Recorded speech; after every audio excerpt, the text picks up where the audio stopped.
السلام علیکم ناظرین، میں ہوں محمد علی بلوچ۔ پیش خدمت ہے لبنان کا مختصر سا تعارف۔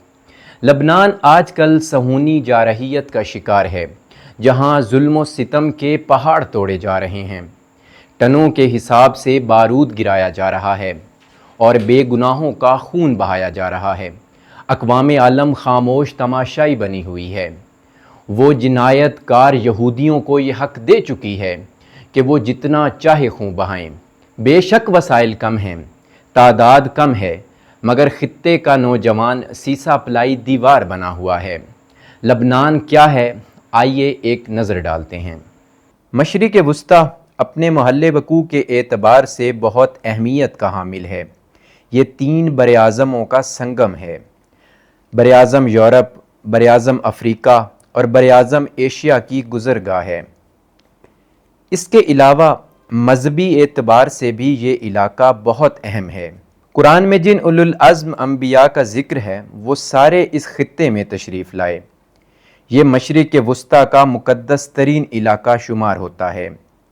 اس خطے میں بے شمار نبی آئے۔ لبنان مشرق وسطیٰ کا ایک چھوٹا سا ملک ہے، زیادہ تر پہاڑی علاقوں پر مشتمل ہے۔ اس کا کل رقبہ 10,452 کلومیٹر ہے۔ 2018 کے مطابق اس کی آبادی 61 لاکھ ہے۔ یہ جبل عامل اور جبل لبنان کے 2 منطقوں پر مشتمل ہے۔ اس کے ہمسایوں میں شمال مشرق کی طرف شام ہے اور جنوب میں مقبوضہ فلسطین ہے، جسے اب اسرائیل کہا جاتا ہے۔ لبنان کا بارڈر شام کے ساتھ 375 کلومیٹر ہے اور اسرائیل کے ساتھ 79 کلومیٹر ہے۔ اس کے جنوب کی طرف بحیرہ روم واقع ہے، 225 کلومیٹر کی کوسٹل لائن ہے۔ یہ مڈل ایسٹ کا خوبصورت، سرسبز و شاداب اور زرخیز ترین علاقہ ہے۔ زیادہ تر پہاڑی علاقہ ہے اور تمباکو کی کاشت کے لیے مشہور ہے۔ زیتون اور دیودار کے درخت بھی بہت ہیں۔ ان کے پرچم پر بھی دیودار کا درخت بنا ہوا ہے۔ لبنان کا دارالحکومت بیروت ہے۔ قومی زبان عربی ہے۔ اس کے 5 بڑے شہروں میں بیروت، سور، ترپولی، سائر اور صیدا شامل ہیں۔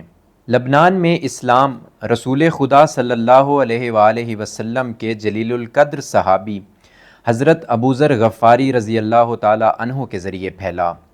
انہیں مدینہ سے جلا وطن کر کے شامیات کا علاقہ، جو اس وقت شام کا حصہ تھا، بھیجا گیا۔ یہ علاقہ اب جنوبی لبنان کا حصہ ہے۔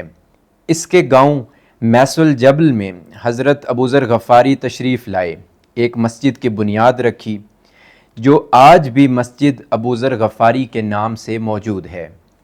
یہ محب علی تھے اور ان کا شمار شیعان علی میں ہوتا تھا۔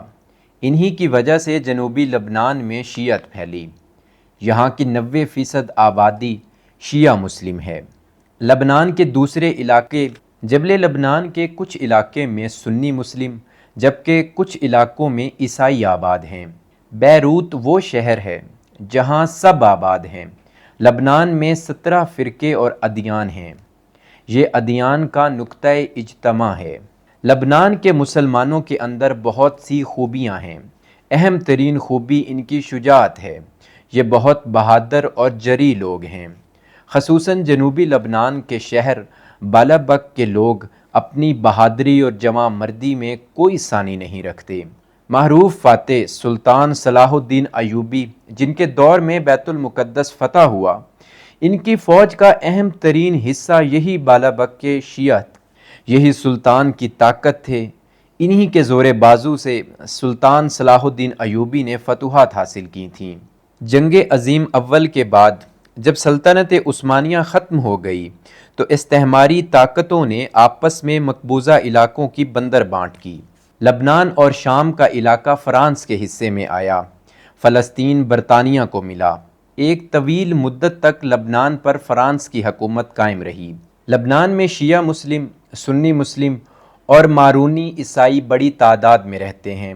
آبادی کے لحاظ سے شیعہ پہلے، سنی دوسرے اور عیسائی تیسرے نمبر پر ہیں۔ لبنانی شیعہ غربت اور مفلسی کا شکار تھے۔ رہی سہی کسر 1932 کے قانون نے نکال دی۔ جسے 235 کا قانون کہا جاتا ہے۔ یہ انتہائی ظالمانہ اور غیر منصفانہ قانون تھا، بہت عجیب و غریب قانون تھا۔ اس کے مطابق حقوق کی تقسیم کچھ یوں کی گئی کہ زندگی کے تمام شعبوں میں 50% عیسائیوں، 30% سنیوں اور 20% شیعوں کا حصہ ہوگا۔ یعنی اسمبلی کی اگر 100 نشستیں ہوں گی تو اس میں 50 عیسائی، 30 سنی اور 20 شیعہ ہوں گے۔ یہ فارمولہ ملازمتوں کے حصول پر بھی لاگو ہوگا۔ جامعات میں داخلے پر بھی یہی پالیسی چلتی تھی۔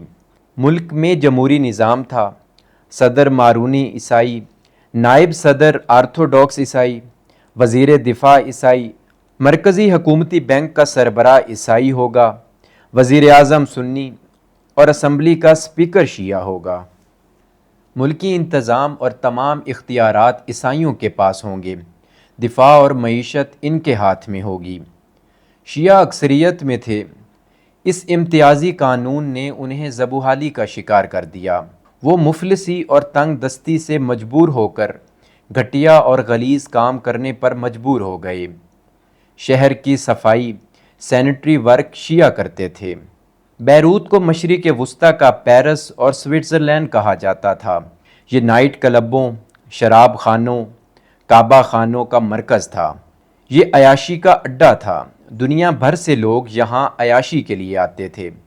لبنان کی معیشت کا 60% حصہ سیاحت پر مبنی تھا۔ غربت اور افلاس کی ماری شیعہ عورتیں ان کلبوں کی زینت تھیں۔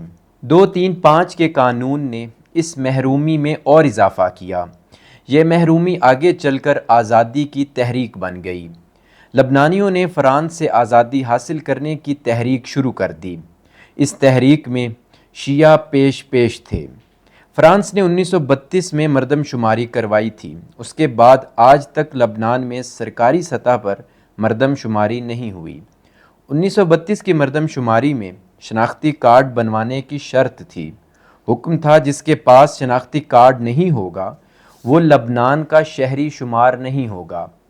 لبنان کے شہری شناختی کارڈ بنوانے کو فرانس کا قبضہ تسلیم کرنا تصور کرتے تھے۔ لہٰذا بہت سارے لبنانیوں نے اس وقت شناختی کارڈ نہیں بنوائے، جو آج تک لبنان کے شہری شمار نہیں ہوتے، حالانکہ وہ صدیوں سے اس خطے کے رہائشی تھے۔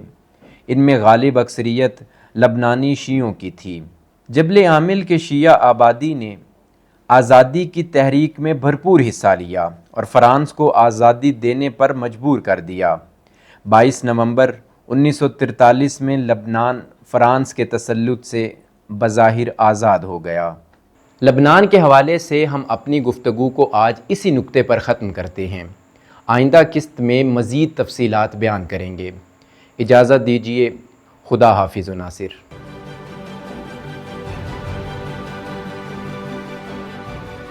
عکس، سچائیوں اور حقائق کا عکس۔